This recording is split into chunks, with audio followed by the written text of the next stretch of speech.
제가 종종 명상하는 거를 자동차 운전에다가 비유해서 말씀을 많이 드린 적이 있어요. 왜 그럴까요?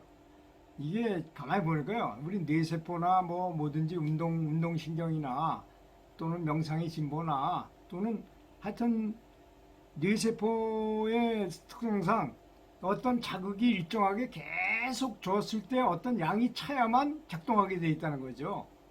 그러니까 운전을 처음 할 때는 운전하는 방법을 잘 모르니까 이게 힘도 들어가고 괜히 힘든 거예요. 그냥 운전이 편한 게 아니라 더 불편하죠. 운전차를 몰고 다니는 것 자체가 아주 큰 부담으로 작용하잖아요. 처음에는. 그런 거와 비슷합니다.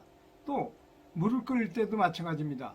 물이 반드시 100도씨가 돼야지만 끓죠. 물론 98도, 99도 되면 물이 끓을 것 같은 느낌은 받지만 확실히 끓지는 않거든요. 그렇게 그 99도까지 가고 100도가 돼야만 물이 끓는 거와 비슷한 것입니다. 그래서 계속적인 명상을 지속적으로 해야 되는 것이 명상에는 가장 중요한 조건에 하나에 들어간다고 볼 수 있습니다. 그러니까 명상은 일단 많이 해야 되고 그 다음에 얼마나 집중하느냐, 질이 중요하다는 것이에요. 명상의 질, 얼마나 질적으로 집중을 많이 해가지고 하느냐, 이것도 굉장히 중요한 것입니다. 그래서 뇌세포가 자극을 이렇게 준다 그래서 무조건 반응하지 않는다는 사실, 일정 양이 돼야만 비로소 반응을 한다는 것, 이걸 알아야 될 것 같습니다. 그리고 일정한 자극을 반복적으로 계속 줄 때 뇌세포가 어느 순간에 활성화된다는 것이요. 그런데 또 두 가지 방법이죠. 그 기제는 두 가지입니다. 하나는 골프 치는 걸로 비유해서 본다면 골프를 10년 동안 매일 꾸준하게 조금씩 쳐가지고 게임도 나가고 뭐 이래가지고 실력이 늘은 사람, 싱글이라는 것이 이제 잘 치는 사람은 싱글이라 그러는데요. 하여튼 타수를 줄여가지고 아주 굉장히 잘 치는 사람을 말하는 겁니다. 그런데 어떤 사람은 시작과 동시에 골프에 미쳐가지고 손에서 피가 나도록 6개월 동안 밤에도 가서 치고 새벽부터 가서 하루 종일 치는 사람이 있어요. 근데 6개월 만에 이 사람은 또 싱글에 갈 수 있습니다. 그거하고 비슷한 거예요. 용맹정진을 해가지고 그냥 잠도 안 자고 그냥 열심히 하는 사람도 있고. 그런데 문제는 또 뭐냐? 부처님 경전에 나오죠. 어떤 사람이 너무 수행을 많이 하다 보니까 안 돼가지고 부처님한테 가서 너무 열심히 하다 보니까 안 되는 거예요. 그래서 부처님이 말씀하시기를 자네 검은 고줄을 아는가? 그래 압니다. 검은 고줄을 너무 팽팽하게 당기면 어떻게 되는가? 나중엔 지나치면 끊어지기까지 하지 않겠는가? 또 너무 느슨하면 어떻게 되는가? 소리가 잘 나지 않습니다. 그렇다. 수행도 똑같다.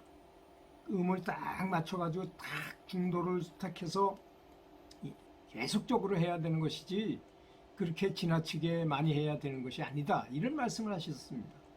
그거 비슷하죠. 나중에 운전에 숙달이 되면 운전이 너무나 편하잖아요. 손가락 하나로도 핸들을 돌리고 뭐 그냥 아무런 생각 없이 그냥 딴 생각하면서도 장거리 운전을 충분히 할 수 있잖아요. 시내 운전을 말하는 것은 아니지만 그렇게 편하게 다닐 수 있게 되잖아요. 그거와 비슷하다는 것입니다. 그래서 정성으로 명상을 하다가 마지막 날까지는 아무런 느낌이 없다가 그 양이 딱 차서 100도씨가 됐을 때 갑자기 깨달음을 얻을 수 있다는 그런 말을 반증하는, 아까까지 얘기한 것이 반증하는 증거가 되는 말인 것입니다. 그래서 깨달음의 경지에 도달하려면 반드시 임계점에 이르도록 계속적인 집중을 해야 될 것입니다.